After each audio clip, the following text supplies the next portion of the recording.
Welcome to the Pagan Corner podcast. I am G.D.Hancock, your host, and Jessica Hopkins is my guest speaker today. We will be asking a few questions regarding stress relief. Inner peace, it's something we all chase, but what if the very act of pursuing it is exactly what keeps us from finding it? Recent studies show that 85% of adults report feeling overwhelmed by stress on a daily basis. Yet our approach to finding peace might be completely backwards. That's such a counterintuitive idea. Most people think they need to actively pursue peace and happiness. Well, here's what's fascinating. Research shows that inner peace isn't some destination we reach, but rather a lifelong process. Think of it like learning a language. You don't suddenly wake up one day speaking fluent French, right? It's the same with cultivating peace. So, how does someone begin this process? Because I think many of us feel stuck in patterns of stress and anxiety. The key lies in understanding that peace isn't about eliminating negative emotions. It's about changing our relationship with them. Studies in neuroscience show that when we resist uncomfortable emotions, we actually amplify them in our brain's threat response system. Hmm, that reminds me of something I read about the paradox of acceptance. The more we accept difficult emotions, the less power they have over us. Exactly. And here's where Buddhist philosophy offers some remarkable insights. They've been teaching for thousands of years that suffering comes from our attachment to both positive and negative experiences. Modern psychology is just now catching up to this ancient wisdom. You know what's interesting about that? The latest research in positive psychology suggests that people who accept negative emotions show greater psychological health in the long run.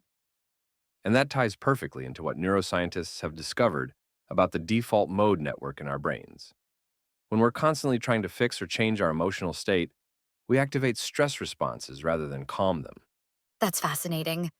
So, how do we practically apply this understanding in daily life? Well, it starts with what I call the three pillars of peace practice. First, there's present moment awareness. Studies show that mindfulness practices can reduce cortisol levels by up to 23%. Second, there's emotional acceptance, allowing feelings without trying to change them. And third, there's perspective shifting, viewing challenges as opportunities for growth rather than threats. Those sound like powerful tools, but I imagine they take time to develop. You're right, and that's actually good news.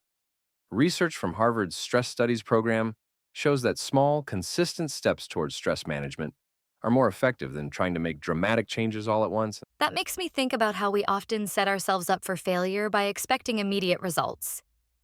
Exactly right. And here's something really interesting. Studies show that people who approach inner peace as a gradual process report 40% higher satisfaction with their progress compared to those seeking quick fixes. That's quite a significant difference. What other practical strategies have been shown to work? Well, one powerful approach involves what psychologists call stress reappraisal, essentially reframing stress as a resource rather than a threat. Research shows this simple shift can improve performance under pressure by up to 30%.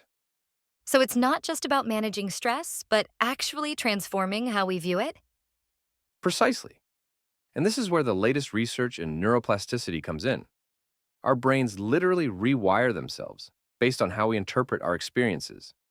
When we practice viewing stress as a growth opportunity, we create new neural pathways that support resilience. That's incredible how our thoughts can actually change our brain structure. And here's what's even more fascinating. Studies from the Center for Healthy Minds show that people who practice this kind of perspective shifting experience a 15% increase in positive emotions and a 20% decrease in anxiety symptoms over just 8 weeks. Those are encouraging numbers for anyone starting this journey.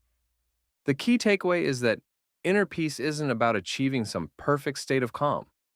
It's about developing a more skillful relationship with our entire range of experiences.